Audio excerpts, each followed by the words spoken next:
শুরু করছেন? আপনি কি গাপটি মেরে বয়ে থাকবেন, পালা থাকবেন, আপনাকে খুঁজে পাইবো না? হ্যাঁ, আপনি তো ভালো মানুষ মনে করছিলাম আমি। আমার মার সামনে আমার মুখটা রাখছেন আপনি। আপনি অস্থির হয়েন না, আমার কথাটা একটু শুনুন। আরে কি শুনবো আমি আপনার? 15 দিনে ভাত খাচ্ছেন না, টাকা বাইর করেন। বিশ্বাস করেন, 3 দিন ধরে আমি কিছু খাই নাই, পানি খেয়ে বাইসে রয়েছি। আমি যে কোম্পানিতে কাম করতাম হেরা বেতন না দিয়ে তালা মাইরা পালায় গেছে। সবাই ধরা খাইলে এইসব কথাই শুনায়, গান গাইগুলা। আপনি কি ভাবছেন মানুষ তার কম ঘুরে খায় নাই, বুঝেন নাই? আপনার মতো মানুষজন এমন ভদ্র সাইজে থাকে, কিন্তু ভিতরে ভিতরে বাদ পারি।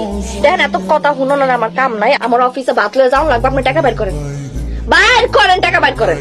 শুকনা কথা তো চিরা ভিজে না, তো ঠিকই টাকা বাইর হইতেছে। দেন। আমার মায়ের কানের দুল। আমি কানের দুল চাইছি আপনার কাছে? আমার কাছে টাকা নাই, এটাই আমার মায়ের দেওয়ার শেষ সম্বল। তার খুব আশা ছিল আমি যারা বিয়ে করবো তারে জানি নিজ হাতে পড়ায় দিই।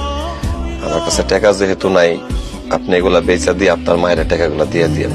তা আপনার যে এত বাজে সমস্যা, আপনি আবার খুইলা খুলি তো সব যা কইতেন তারই তো সমাধান হয়ে যায়।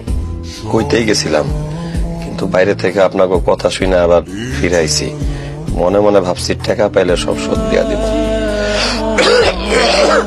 টাকা পয়সা লাগবে না, যে আপনার মার কন্যা দিয়ে দিলাম, উঠে বহেন। টাকা পয়সা নাই যা, কিন্তু কইলে হয় যে টাকা পয়সা নাই। এত পয়সা মনে করছেন?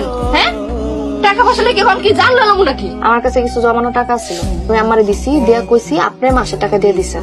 শুনেন, আপনি আজকে দুপুর থেকে আঙ্গ বাসা খাইতে যাবেন, কিন্তু খবরদার টাকা যে আমি দিছি মা জানি ভুলো না।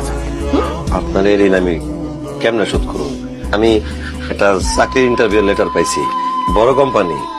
দোয়া করেন আমার চাকরিটা জানি হয়ে যায়, আপনার ঋণ মায়ের ঋণ সব শোধ করে দিব।